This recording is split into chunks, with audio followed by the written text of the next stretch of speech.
Bueno, venía hablando ahora con Rafa de camino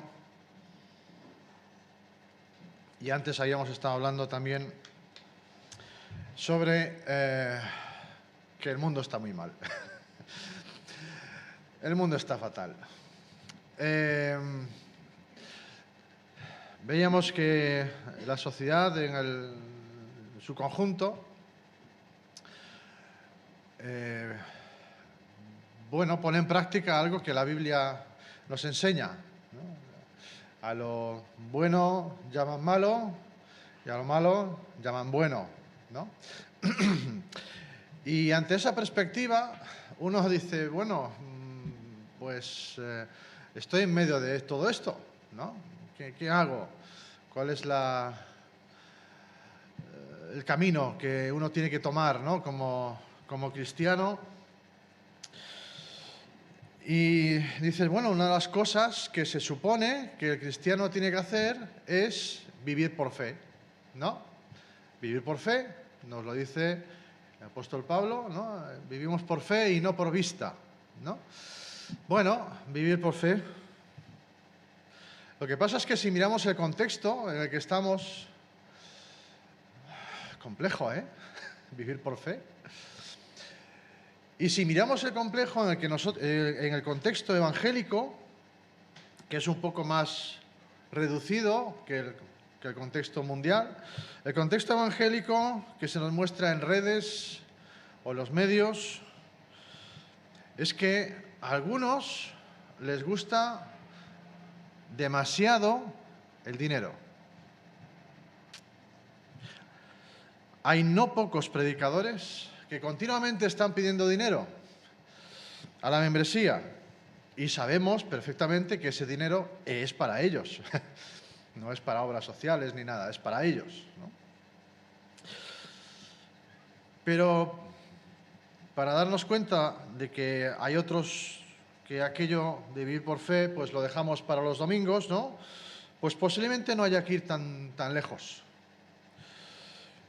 Quizá muchos de nosotros podríamos identificarnos en esa manera de conducirnos en la vida. Es decir, fe sí, pero hasta cierto punto. La fe está bien, ¿no? Pero bueno, tampoco nos vamos a pasar, ¿no? Uno de los momentos en los que nuestra fe se tambalea más no es únicamente en los momentos en los que familiarmente lo pasas mal, ¿no? Tienes alguna pérdida o tienes algún ser querido que lo está pasando mal, tu situación familiar o personal, sino también uno de los peores momentos que se suele pasar es cuando tenemos problemas con nuestro dinero. Cuando tenemos problemas económicos, nuestro humor cambia. Cuando hay algo que amenaza nuestra economía, entonces ya no dormimos tranquilos tampoco. Ya nos cuesta. Claro, ¿seguimos teniendo fe en esos momentos? ¿O intentamos buscar salidas menos espirituales, ¿no? Obviamente uno siempre intenta salir de esa situación como puede, ¿no? Como con las posibilidades o la medida que uno pueda.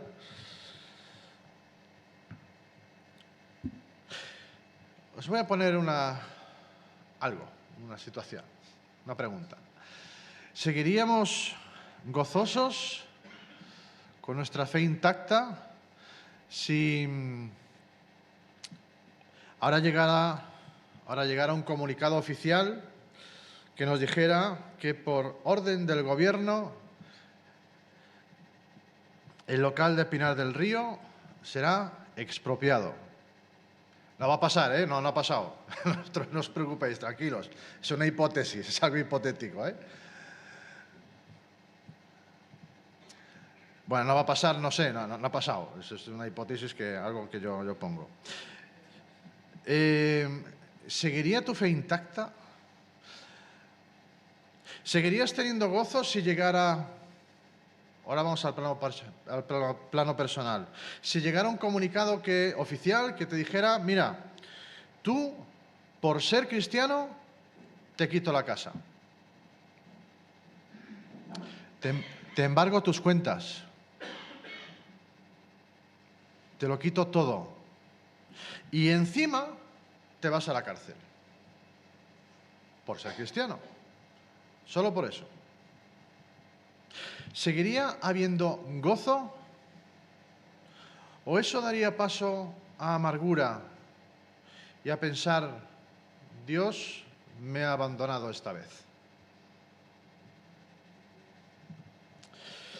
Ojo, es muy fácil hablar, ¿eh? Solamente estoy poniendo, es una reflexión. Hablar es más fácil que vivirlo, ¿no? Y el tema que me gustaría tratar es precisamente este, la fe. Y si la fe que tengo es un tipo de fe que agrada al Señor, que agrada a Dios. Es decir, mi manera de vivir agrada a Dios o no. No lo vamos a ver todo hoy, lo vamos a ver en dos ocasiones. Pero el libro de la Biblia que habla con profundidad de esto es Hebreos, ¿no? Y cuando hablamos de fe en Hebreos solemos remitirnos al capítulo 11, a los héroes de la fe, ¿verdad? Ahí están una lista de héroes de la fe. Es un capítulo precioso. Pero cuando leemos ese capítulo debemos preguntarnos, ¿por qué ese capítulo está ahí? ¿Por qué? ¿Qué tiene que enseñarme lo que ahí puedo leer? Para poner este capítulo un poco en contexto, nos ayuda a irnos un poco más atrás, unos versículos más atrás del capítulo 11, e irnos al capítulo 10. Capítulo 10, versículos 32 al 34. Vamos a leerlos. Hebreos 10, 32 al 34. Dice, pero recordad los días pasados, cuando después de haber sido iluminados, es decir, después de poner su confianza en Jesús, soportasteis una gran lucha de padecimientos. Por una parte, siendo hechos un espectáculo público en oprobios y aflicciones, y por otra, siendo compañeros de los que eran tratados así. Porque tuvisteis compasión de los prisioneros y aceptasteis con gozo el despojo o la confiscación de vuestras propiedades, sabiendo que tenéis para vosotros mismos una mejor y más duradera posesión. Palabras duras, ¿eh? La situación de estos cristianos no era fácil. Fíjate lo que dice ahí. Oprobio, humillación pública y confiscación de bienes. Si esto nos pasara hoy en día, sabemos que no es nada nuevo, ¿no? Ya lo han pasado otros antes. Estos cristianos padecieron por Jesús, fueron rechazados, fueron apartados de su comunidad judía, y esto ocurrió después de comenzar a seguir a Jesús. No comenzó antes, comenzó después de poner su confianza en Él. Bueno, la persecución fue variada, pero fue una gran lucha de padecimientos, una gran lucha. Fueron convertidos en un espectáculo público, con tribulaciones, con humillaciones, persecución económica. Y esto no está tan lejos de que nos ocurra a nosotros o vuelva a ocurrir. Y hablo de España, ¿eh? No de otros países. Pero ellos salieron adelante en el tiempo de la persecución porque mantuvieron una perspectiva celestial, una perspectiva espiritual. Y este es el tipo de vida que el libro de Hebreos pretende producir cuando tú lo lees. Una vida que mira el precio del amor, el precio, confiscación de la propiedad, cualquier tipo de abuso, y luego acepta esa posibilidad con gozo, con alegría, ocurra lo que ocurra. De eso está hablando Hebreos. No es cosa pequeña lo que está hablando aquí.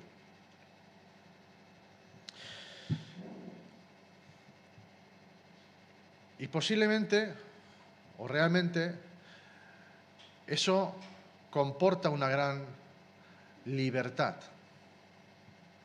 ya que no estás atado a los supuestos occidentales de riqueza, de ocio. Son personas que saben que hay una vida para vivir y que hacen las cosas en el nombre de Cristo y por el bien de los otros. Lo que el versículo 34 nos deja claro es que la manera en la que se da o se produce esta vida es mediante una esperanza que es inquebrantable en Dios y que esa esperanza trasciende a esta vida. No tiene nada que ver con el plano físico, con esto de aquí. Aceptasteis la confiscación de vuestros bienes sabiendo que tenéis para vosotros una posesión mejor y duradera.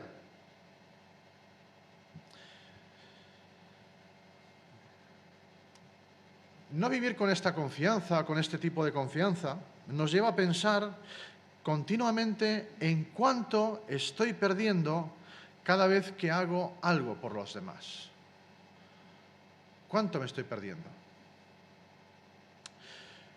Pero este tipo de vida de la que nos habla Hebreos es un entrenamiento, es un tiempo preparatorio para lo que tenemos después, para la eternidad. Así que todo el libro de Hebreos se escribe o da fundamento a esa esperanza.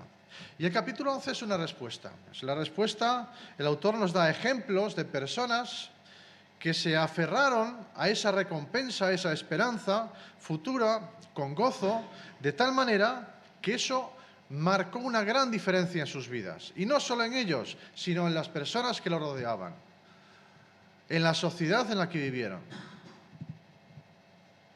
De eso trata el capítulo 11. El objetivo es profundizar y arraigar tu confianza en las promesas de Dios para que vivas un tipo de amor que proviene de tener tu esperanza en Dios. El capítulo 11 comienza definiendo la fe como una conexión con la esperanza y muestra cómo esta esperanza permite múltiples actos de obediencia, una obediencia totalmente radical. Vamos a leer los 3 primeros versículos de Hebreos 11. Dice, es muy conocido, sobre todo el primero, ¿no? El primero es la definición de fe que todos los que llevamos años en las iglesias o el cristianismo, pues tenemos aquí en la cabeza, ¿no? Hebreos 11:1. La fe es la certeza de lo que se espera, la convicción de lo que no se ve. Porque por ella, versículo 2, los antiguos recibieron aprobación. Por la fe entendemos que el universo fue creado por la palabra de Dios, de modo que lo visible no procede de lo que se ve. Hasta aquí. Así que lo primero que podemos notar es que la capacidad de sacrificarse, de amar o de aceptar la confiscación de esos bienes que veíamos en el versículo 34 se llama fe. Se llama fe. La fe es la certeza de lo que se espera. Es la confianza de que tenéis una posesión mejor y duradera. Hay una conexión, existe una conexión entre esa vida de amor, amor de sacrificio, en el versículo 34 del capítulo 10, y los héroes de la fe del capítulo 11. Hay una conexión. Este capítulo es un listado de personas que demuestran que esta clase de fe, la certeza de lo que se espera, realmente es una fe que transforma la vida, que te transforma. Bueno, la primera tarea es entender con exactitud qué es la fe. Si yo os preguntara ahora que me definierais la fe, ¿qué me diríais? ¿Qué es la fe? ¿Perdón? La certeza de lo que no se ve. Vale. ¿Alguna cosa, alguna definición más? ¿Se os ocurre? Creer a Dios es muy buena puntualización.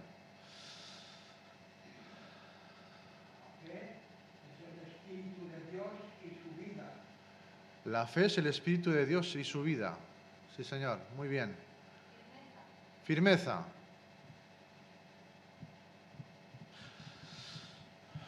Vale. Vamos a ver un poquito más de la definición. Nos dice, el versículo 1 nos da dos definiciones, una doble definición de lo que es la fe. Dice, primera definición es, la fe es la certeza de lo que se espera. La segunda definición es la convicción de lo que no se ve. Hay más de lo que parece en estas palabras. Las palabras certeza y convicción, en algunas versiones las podemos encontrar también como, por ejemplo, es una traducción que me gusta bastante, que dice que la fe es la garantía de lo que se espera y la evidencia de lo que no se ve. Es curioso, ¿eh? Evidencia de lo que no se ve, garantía de lo que se espera. Son palabras llenas de significado. No es un tema filosófico. Nos podemos preguntar, ¿tienes fe? Me puedo preguntar, ¿tengo fe realmente? Y la pregunta es, ¿cómo sabes que tienes fe? ¿Cómo lo sabes? O sea, ¿perdón? Bueno, has pasado pruebas.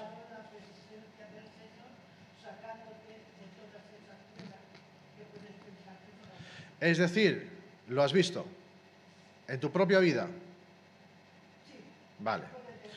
Se puede decir que sí. El Espíritu es el que te transmite que eres hijo de Dios. Correcto. Pero déjame profundizar en la pregunta que acabo de hacer. ¿Qué es la fe para que la puedas identificar en ti mismo? Claro, porque decimos, bueno, sí, tenemos fe, pero ¿cómo lo sabes? ¿Cómo? ¿Es tangible la fe? ¿Se puede tocar?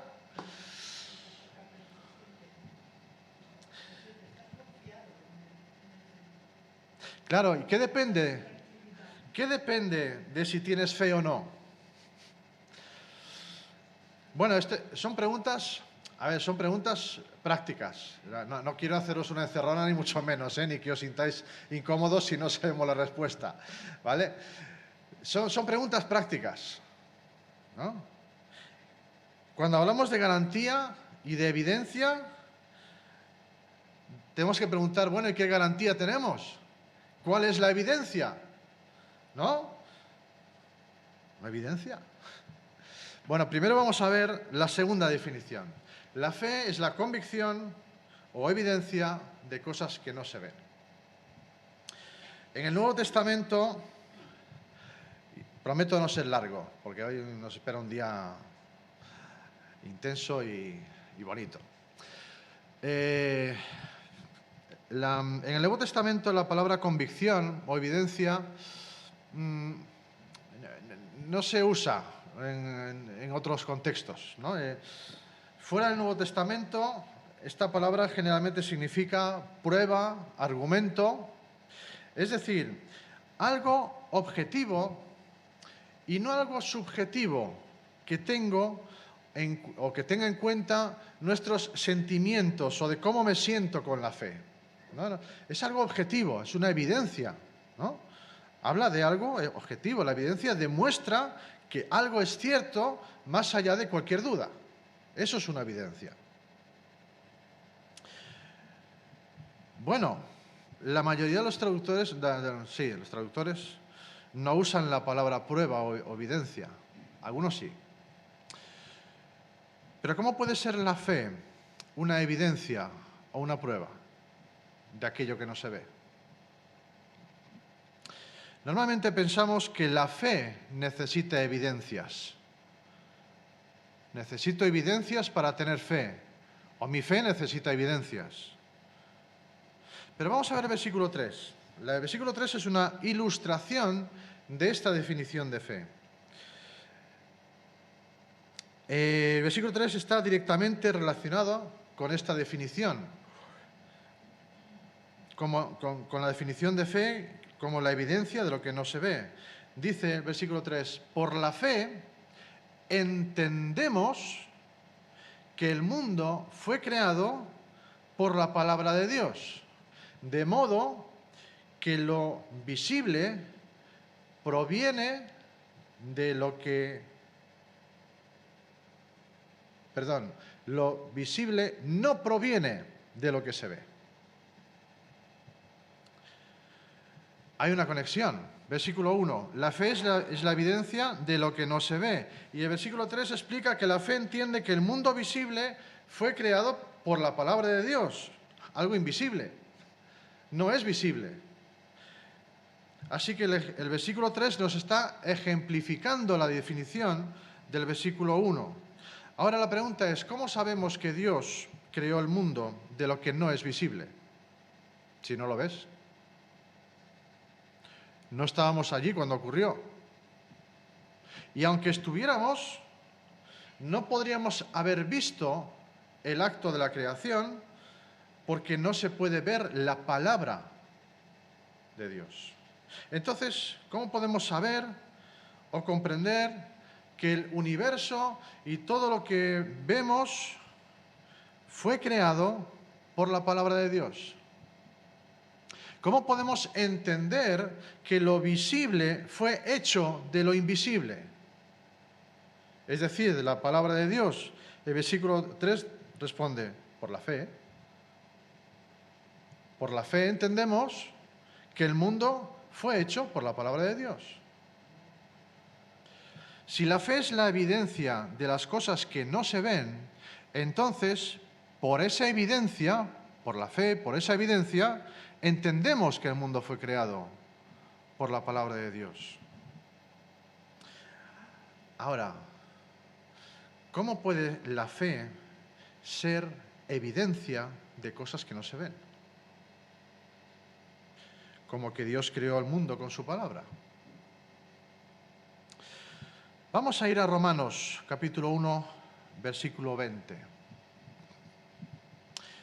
Nos dice que los atributos invisibles de Dios, los atributos invisibles de Dios, su poder, su deidad o su naturaleza divina, se entienden, es decir, son claramente visibles desde la creación del mundo a través de lo que ha sido creado. Se hacen visibles. Y la palabra entender en Romanos 1:20 es la misma palabra que tenemos en Hebreos 11:3, donde dice que por la fe entendemos que el mundo fue creado por la palabra de Dios. En Romanos 1:20 dice que podemos ver y entender aquello que es invisible a través de las obras creadas. Y Hebreos 11:3 dice que entendemos la palabra de Dios detrás de la creación a través de la fe. Romanos 1:20 dice que la evidencia de que Dios creó el mundo son las cosas que vemos, que podemos tocar, que son tangibles, que claramente señalan a un creador, a un diseñador inteligente. Y Hebreos 11:3 dice que la evidencia de que Dios creó el mundo es la fe. Esa es la evidencia. Dice un autor que la fe es, en parte, la capacidad de ver o percibir espiritualmente las huellas de Dios en la creación. Las huellas de Dios, el orden, la belleza, la grandeza, la complejidad del mundo, son evidencia de que Él lo creó. Ver estas huellas es también una forma de evidencia, es una evidencia en sí mismo. Son dos aspectos de la misma realidad. La fe nos permite ver la evidencia de Dios en el mundo. La fe no es solo una respuesta del alma. También la fe implica captación. La fe implica percepción e implica comprensión también. Es un acto espiritual que detecta las huellas de Dios. Esto no significa que imagines que existen. No tienes que imaginarte que existe Dios. Eso sería una ilusión, o lo que se llama el poder del pensamiento positivo. Esa no es una fe auténtica. La verdadera fe se basa en la verdad real y palpable. Al observar profundamente el mundo que Dios ha creado, y por la gracia de Dios se puede ver la gloria de Dios reflejada en él, porque eso sí es algo palpable, sí es algo tangible, sí es algo medible.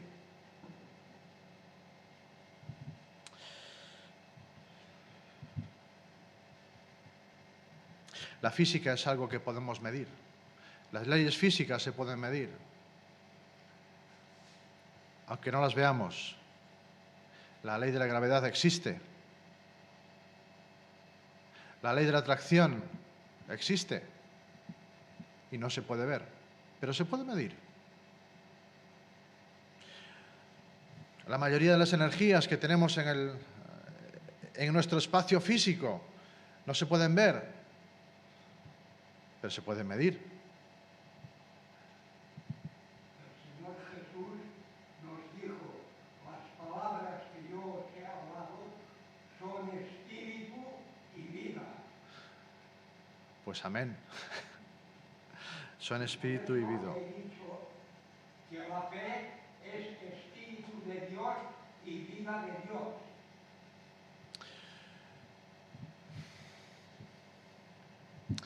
Vámonos ahora a la segunda definición. Hemos visto la primera. Vamos ahora a la segunda definición de forma ya rápida. La fe es la certeza o la sustancia o la garantía de lo que esperamos.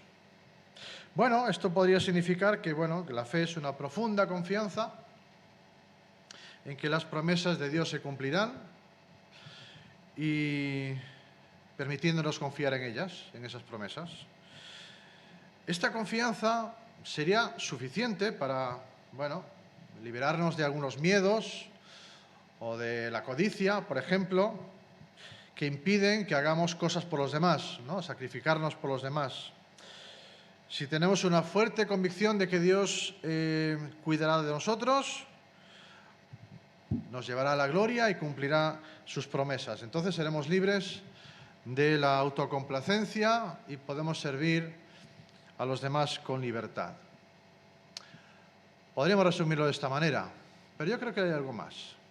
Creo que hay algo más que podemos sacar de aquí. Otro autor decía sobre esto, que la fe percibe la bondad y la dulzura de lo que Dios promete de manera tan clara que esta bondad y esta dulzura están realmente presentes en la fe misma. Forman parte de la fe.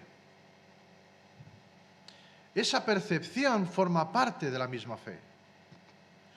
La fe captura, se apropia o se apodera de la preciosidad de Dios, con tal firmeza que dentro de la fe reside la misma esencia de esa bondad y de la dulzura prometidas.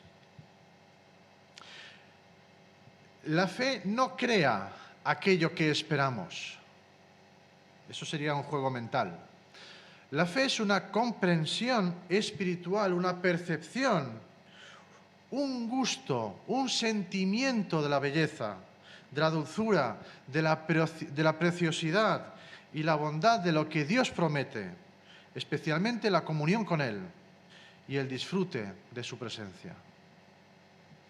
La fe no solo confía en que estas promesas se cumplirán algún día.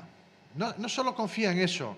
La fe percibe y experimenta que esas promesas son reales, que son de verdad, que no es una percepción sensorial.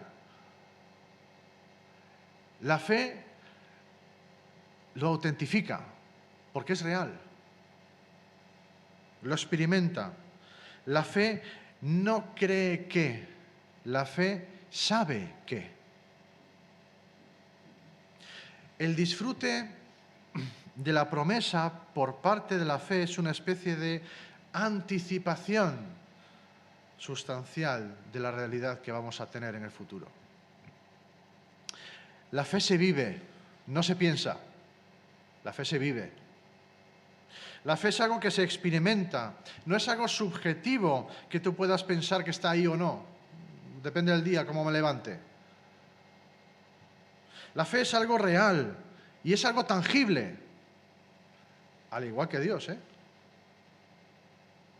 Dios no es una ilusión ni una fantasía, o algo que nuestra mente necesita crear pues, para dar sentido a nuestra vida. Dios es real y se le puede experimentar.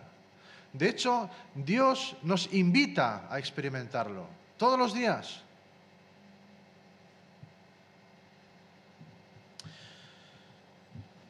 Hoy vamos a comer juntos y no solo vamos a ver la comida, la vamos a degustar, la vamos a saborear. Y no solo la comida, sino también la comunión entre unos y otros. Precisamente eso. Acabo con las palabras de un salmo de David. El Salmo 34:8 dice: gustad, probad, saboread, tomadle el gusto y ved. Este ved no es de mirar, ¿eh? Este ved no es de mirar. Descubrid, entended, experimentad qué bueno es Yahvé. Eso se puede experimentar y se vive. Cuán bienaventurado es el hombre que se refugia en él, dice David en este salmo. Disfrutemos al Señor, caminemos con una fe real, una fe que se puede ver, que se puede palpar, que sea evidente, porque sabemos que tenemos una mejor y más duradera posesión. Vamos a disfrutar.